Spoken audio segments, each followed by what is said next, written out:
Conhecimentos bancários, tópico 16, crime de lavagem de dinheiro, conceito e etapas, prevenção e combate ao crime de lavagem de dinheiro, Lei nº 9.613 de 98 e suas alterações, dispõe sobre os crimes de lavagem e ocultação de bens, direitos e valores, a prevenção da utilização do sistema financeiro para os ilícitos previstos nesta lei, cria o Conselho de Controle de Atividades Financeiras, COAF, e dá outras providências.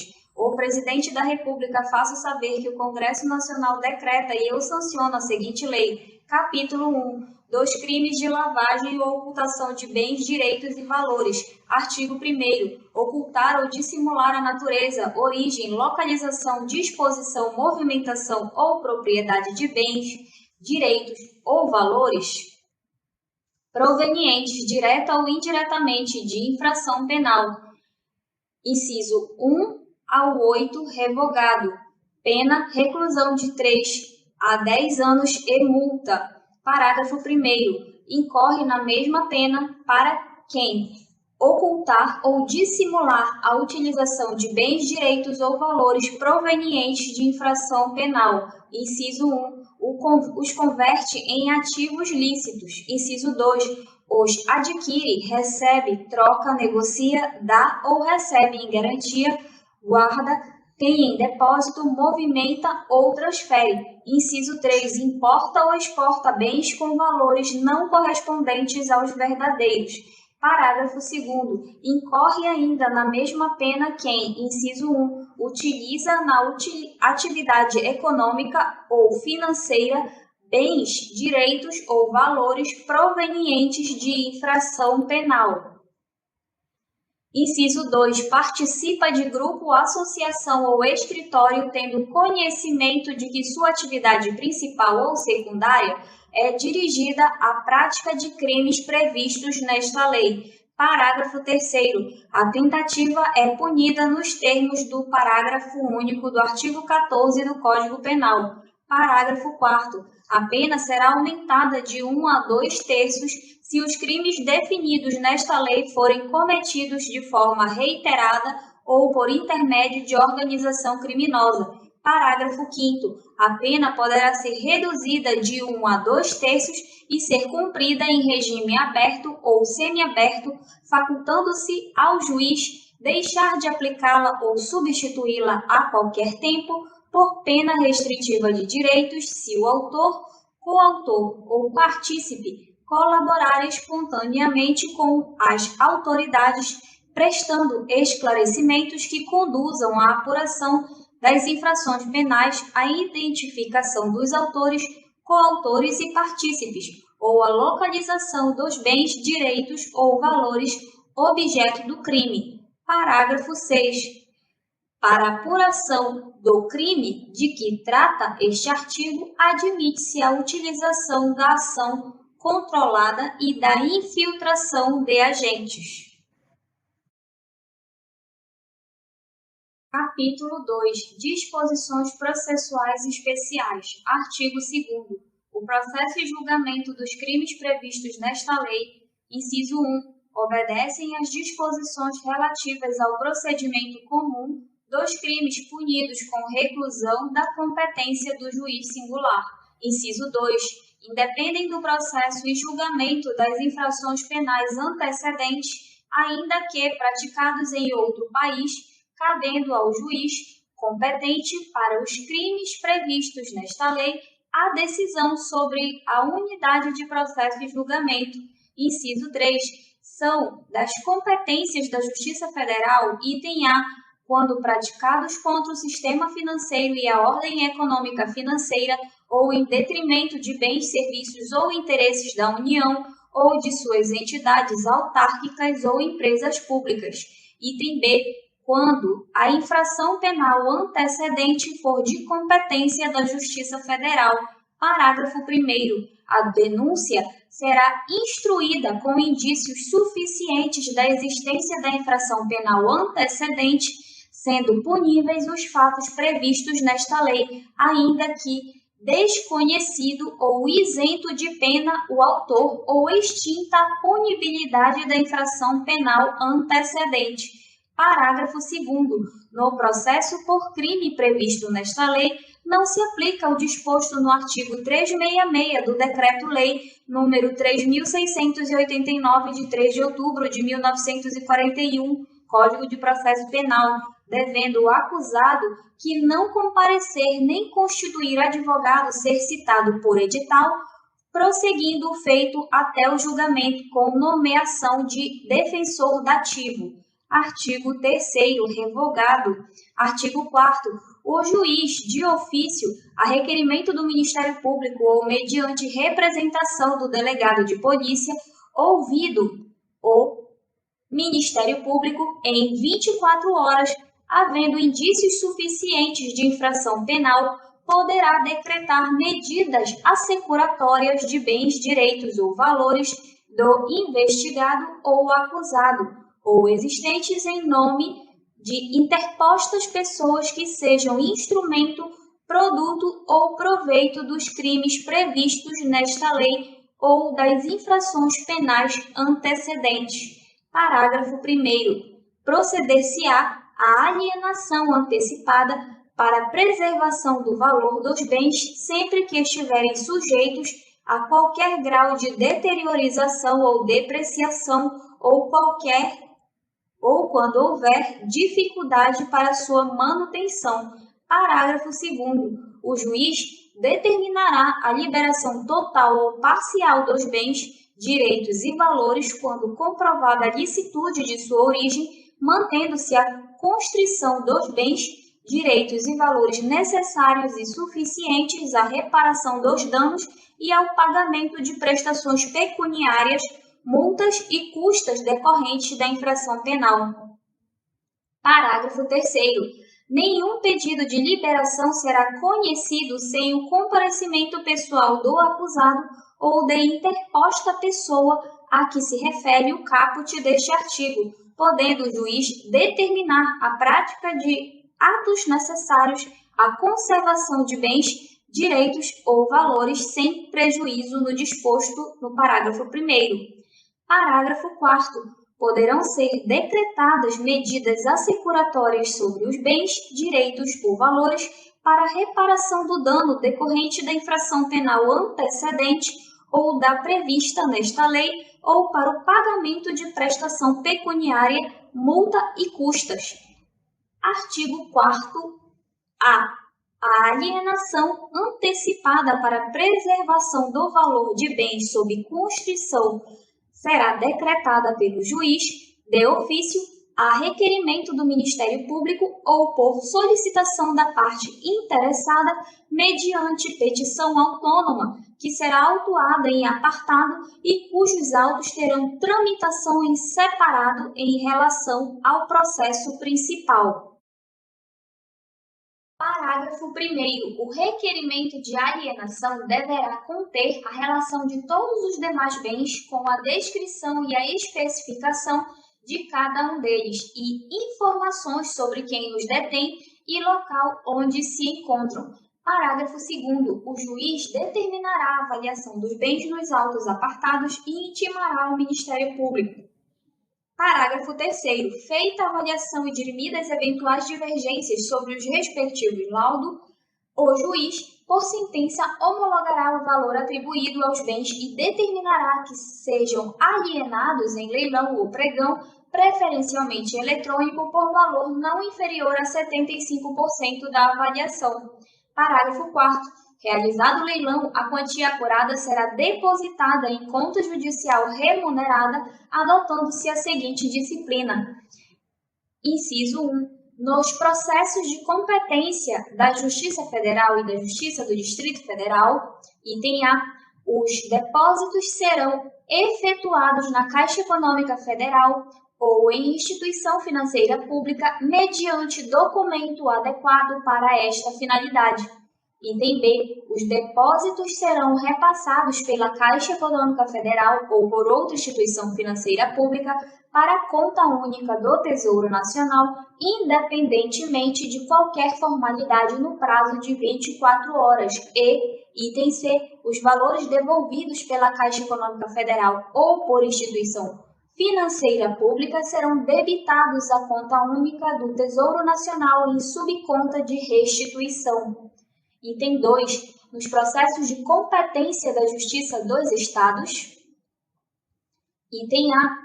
Os depósitos serão efetuados em instituição financeira designada em lei, preferencialmente pública de cada Estado ou, na sua ausência, em instituição financeira pública da União. Item B. Os depósitos serão repassados para a conta única de cada Estado na forma da respectiva legislação. Parágrafo 5º. Mediante ordem da autoridade judicial, o valor do depósito após o trânsito em julgado da sentença proferida da ação penal será: item 1.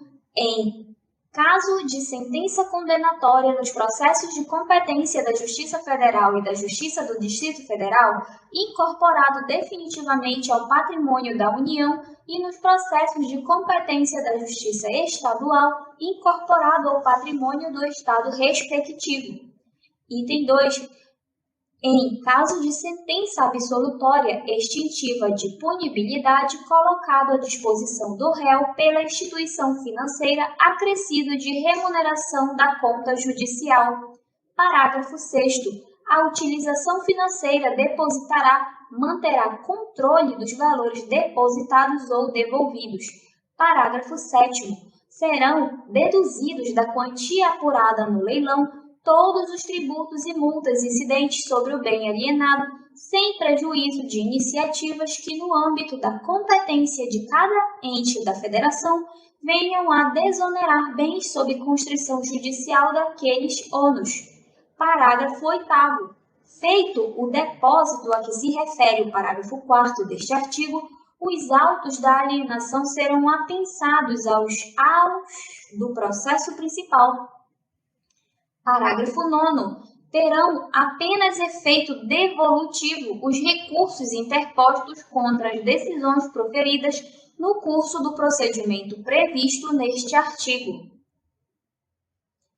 Parágrafo 10. Sobrevindo o trânsito em julgado de sentença penal condenatória, o juiz decretará em favor, conforme o caso, da União ou do Estado, item 1, a perda dos valores depositados na conta remunerada e da fiança. Item 2. A perda dos bens não alienados antecipadamente e daqueles aos quais não foi dada destinação prévia. E, item 3. A perda dos bens não reclamados no prazo de 90 dias após o trânsito em julgado da sentença condenatória, ressalvado o direito de lesado ou terceiro de boa-fé.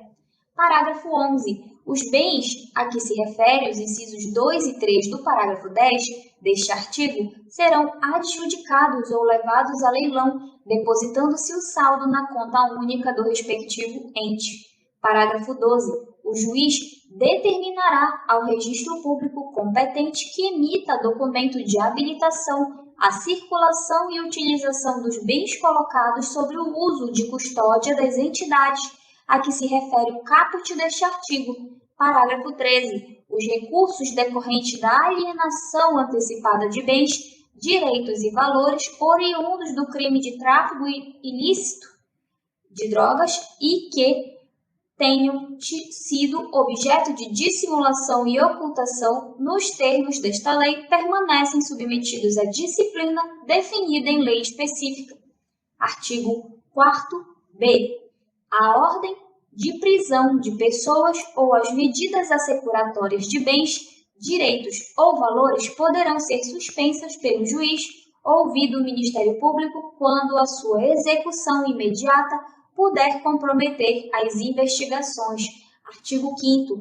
Quando as circunstâncias o aconselharem, o juiz, ouvido do Ministério Público, nomeará pessoa física ou jurídica qualificada para a administração dos bens, direitos ou valores sujeitos a medidas assecuratórias mediante termo de compromisso. Artigo 6º. A pessoa responsável pela administração dos bens, item 1, fará jus à remuneração fixada pelo juiz, que será satisfeita com o produto dos bens objetos da administração. Item 2. prestará, por determinação judicial, informações periódicas da situação dos bens sob sua administração, bem como explicações e detalhamentos sobre investimentos e reinvestimentos realizados. Parágrafo único. Os atos relativos à administração dos bens sujeitos a medidas assecuratórias serão levados ao conhecimento do Ministério Público, que requererá o que entender cabível. Capítulo 3 dos efeitos da condenação. Artigo 7º. São efeitos da condenação, além dos previstos no Código Penal, item 1, a perda em favor da União e dos Estados nos casos de competência da Justiça Estadual de todos os bens, direitos e valores relacionados direta ou indiretamente à prática dos crimes previstos nesta lei, inclusive aqueles utilizados para prestar a fiança, ressalvado o direito do lesado ou do terceiro de boa-fé. Item 2. A interdição do exercício de cargo ou função pública de qualquer natureza e de diretor, de membro de conselho de administração ou de gerência das pessoas jurídicas referidas no artigo 9º pelo dobro do tempo da pena privativa de liberdade aplicada. Parágrafo 1º. A União e os Estados, no âmbito de suas competências, regulamentarão a forma de destinação dos bens, direitos e valores cuja perda houver sido declarada assegurada quanto aos processos de competência da Justiça Federal, a sua utilização pelos órgãos federais encarregados da prevenção, do combate, da ação penal e do julgamento dos crimes previstos nesta lei e quanto aos processos de competência da Justiça Estadual, a preferência dos órgãos locais com idêntica função. Parágrafo 2º. Os instrumentos do crime sem valor econômico cuja perda em favor da União ou do Estado for decretada serão inutilizados ou doados a museu criminal ou a entidade pública se houver interesse na sua conservação. Capítulo 4. Dos bens, direitos ou valores oriundos de crimes praticados no estrangeiro. Artigo 8º. O juiz determinará, na hipótese de existência de tratado ou convenção internacional e por solicitação de autoridade estrangeira competente, medidas assecuratórias sobre bens, direitos ou valores oriundos de crimes descritos no artigo 1º praticados no estrangeiro. Parágrafo 1º. Aplica-se o disposto neste artigo independentemente de tratado ou convenção internacional quando o governo do país da autoridade solicitante prometer reciprocidade ao Brasil. Parágrafo 2º. Na falta de tratado ou convenção, os bens, direitos ou valores privados sujeitos a medidas assecuratórias por solicitação de autoridade estrangeira competente ou recursos provenientes da alienação serão repartidos entre o Estado requerente e o Brasil, na proporção de metade, ressalvado o direito do lesado ou do terceiro de boa-fé.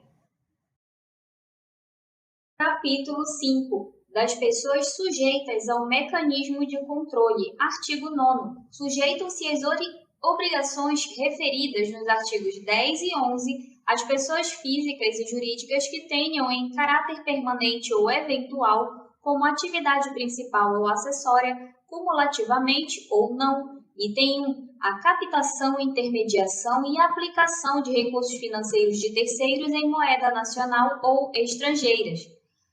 Item 2. A compra e a venda de moeda estrangeira ou ouro como ativo financeiro ou instrumento cambial. Item 3. A custódia, emissão, distribuição, liquidação, negociação, intermediação ou administração de títulos ou valores mobiliários. Parágrafo único. Sujeitam-se às mesmas obrigações. Item 1. Às bolsas de valores, às bolsas de mercadorias ou futuros e os sistemas de negociação do mercado de balcão organizado.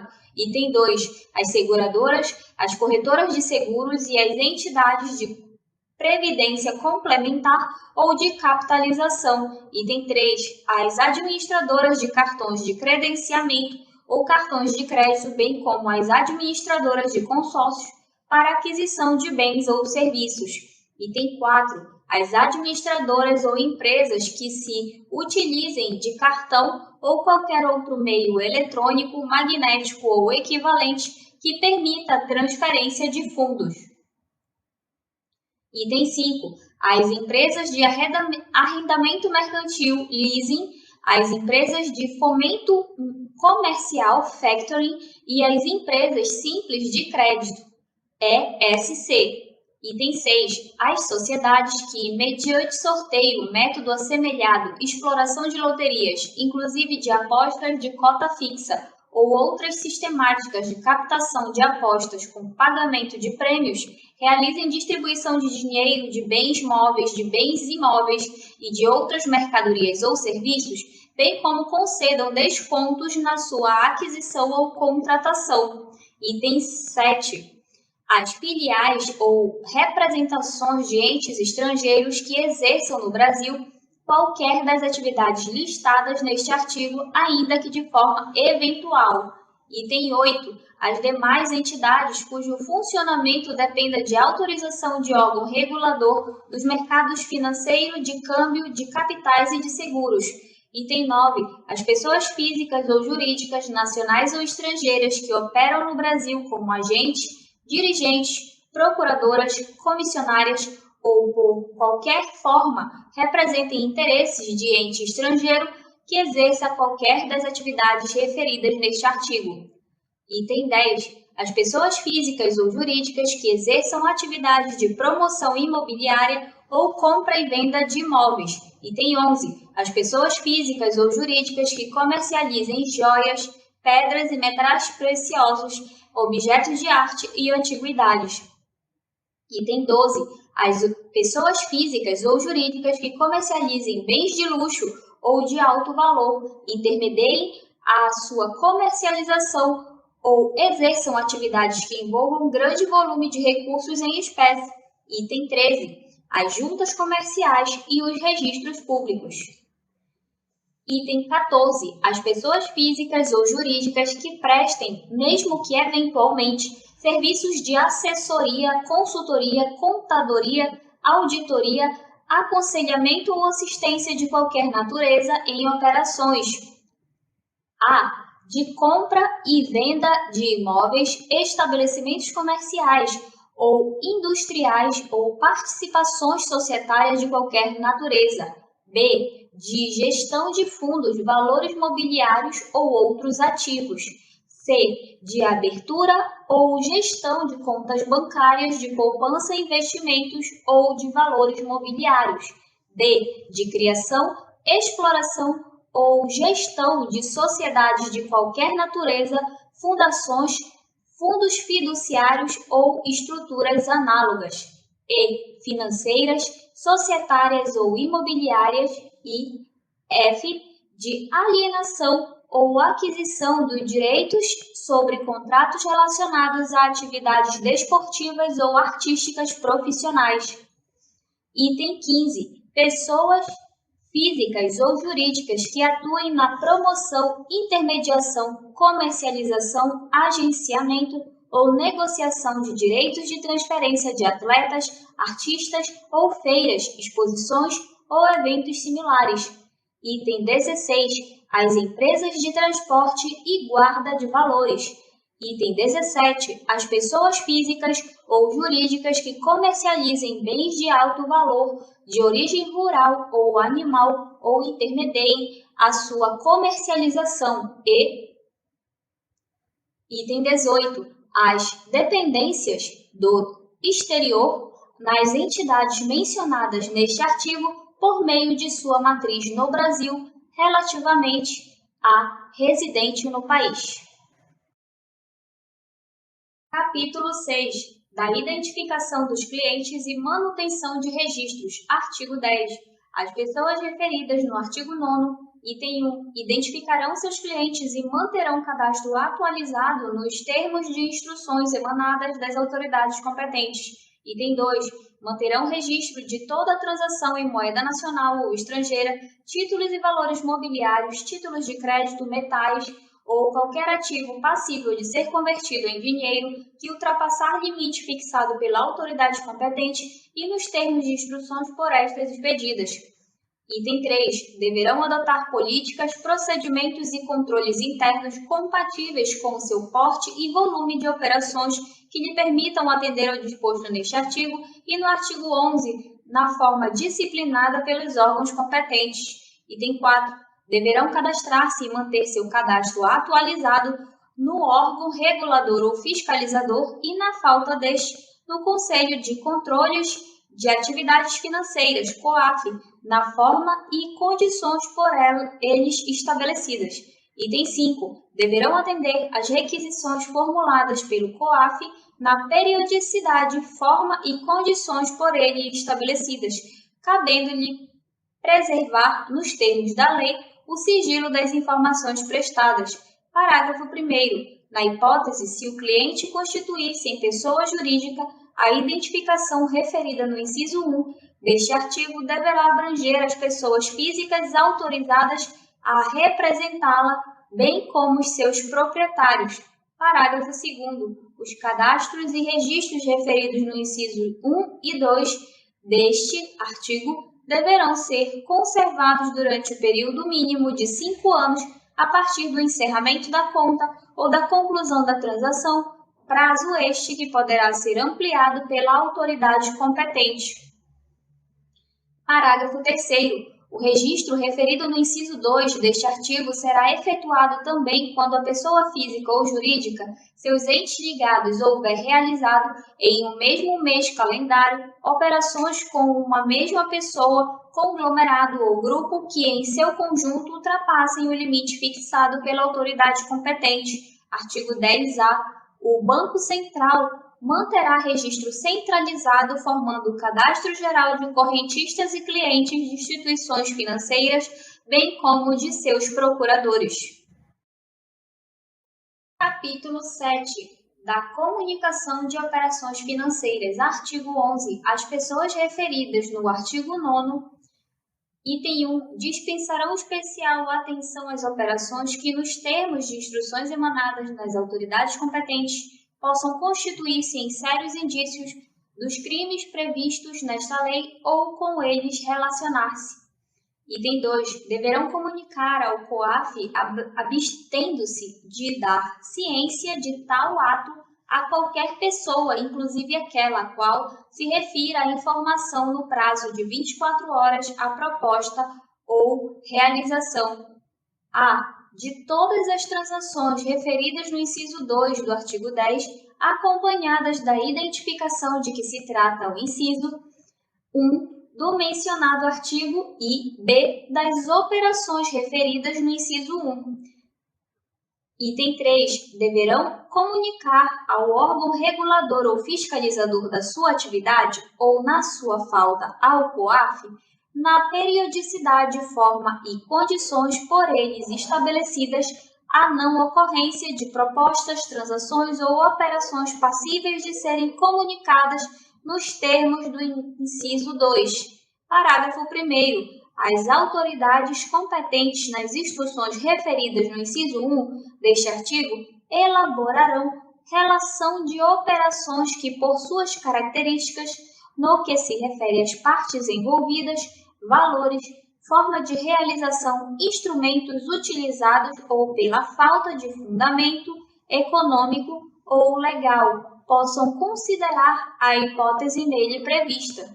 Parágrafo 2º. As comunicações de boa-fé feitas na forma prevista neste artigo não acarretarão responsabilidade civil ou administrativa. Parágrafo 3º. O COAF disponibilizará as comunicações recebidas com base no inciso 2 do caput aos respectivos órgãos responsáveis pela regulação ou fiscalização das pessoas a que se refere o artigo 9º.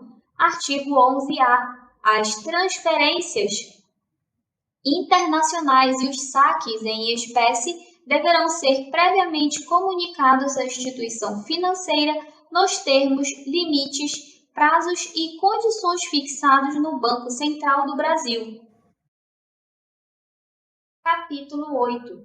da responsabilidade administrativa. Artigo 12. As pessoas referidas no artigo 9º, bem como aos administradores das pessoas jurídicas que deixem de cumprir as obrigações previstas nos artigos 10 e 11, serão aplicadas cumulativamente ou não pelas autoridades competentes as seguintes sanções. Item 1, advertência. Item 2, multa pecuniária variável não superior a. Ao dobro do valor da operação, b. Ao dobro do lucro real obtido ou que presumivelmente seria obtido pela realização da operação, ou c. Ao valor de 20 milhões de reais. Item 3, inabilitação temporária pelo prazo de 10 anos para o exercício no cargo de administrador das pessoas jurídicas referidas no artigo 9º. Item 4, cassação ou suspensão de autorização para o exercício de atividade, operação ou funcionamento. Parágrafo 1º. A pena de advertência será aplicada por irregularidade no cumprimento das instruções referidas nos incisos 1 e 2 do artigo 10.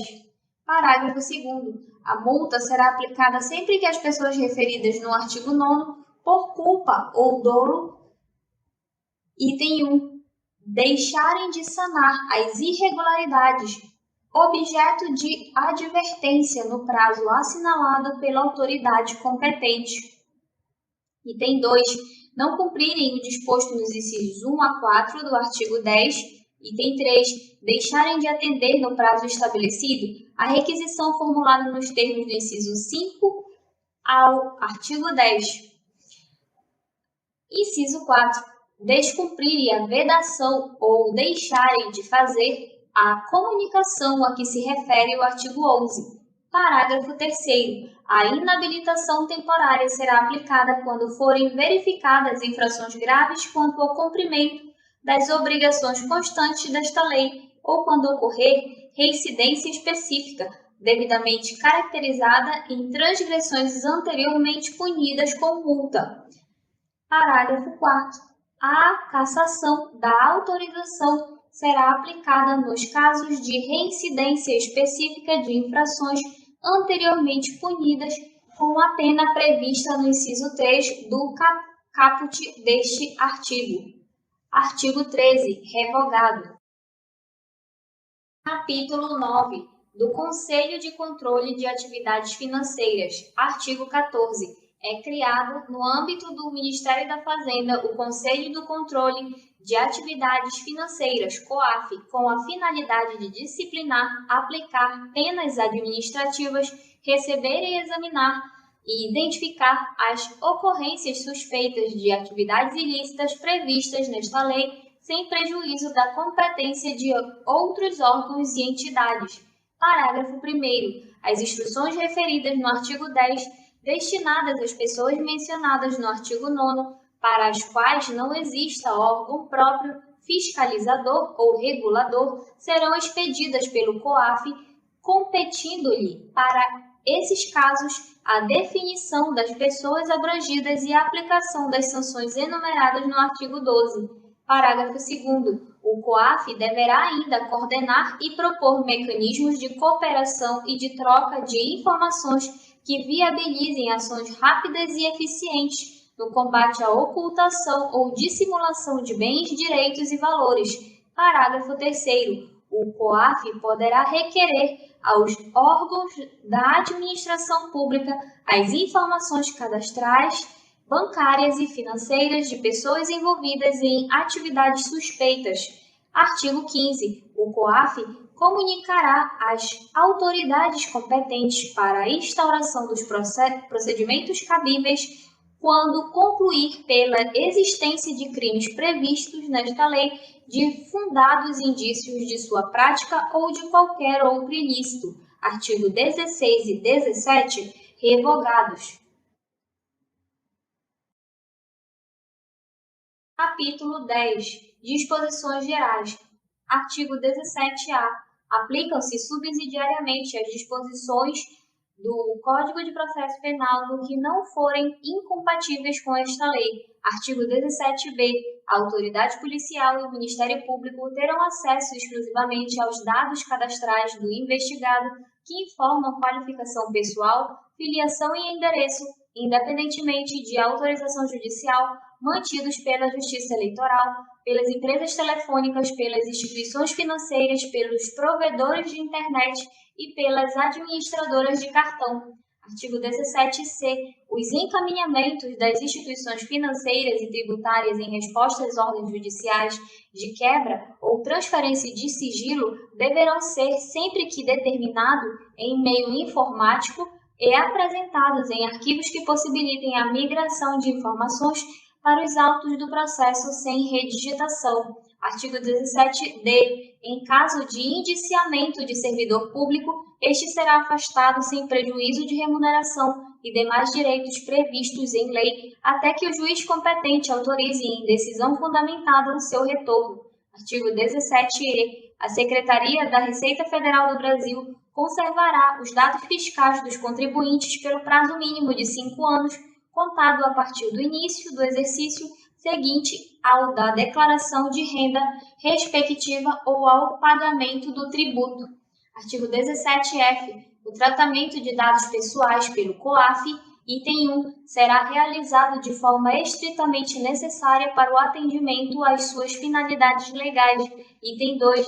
Garantirá a exatidão e a atualização dos dados, respeitadas as medidas adequadas para a eliminação ou a retificação de dados inexatos. Item 3. Não superará o período necessário para o atendimento às suas finalidades legais. Item 4. Considerará, na hipótese de compartilhamento, a sua realização por intermédio de comunicação formal com garantia de sigilo, certificação do destinatário e estabelecimento de instrumentos efetivos de apuração e correção de eventuais desvios cometidos em seus procedimentos internos. Item 5. Garantirá níveis adequados de segurança, respeitadas as medidas técnicas e administrativas para impedir acessos, destruição, perda, alteração, comunicação, compartilhamento, transferência ou difusão não autorizadas ou ilícitas. Item 6. Será adotado de medidas especiais de segurança para se tratar de dados a. Sensíveis nos termos do disposto no inciso 2 do caput do artigo 5º da Lei 13.709, de 14 de agosto de 2018. B. Protegidos por sigilo. E. Item 7. Não será utilizado para fins discriminatórios, ilícitos ou abusivos. Artigo 18. Esta lei entra em vigor na data da sua publicação.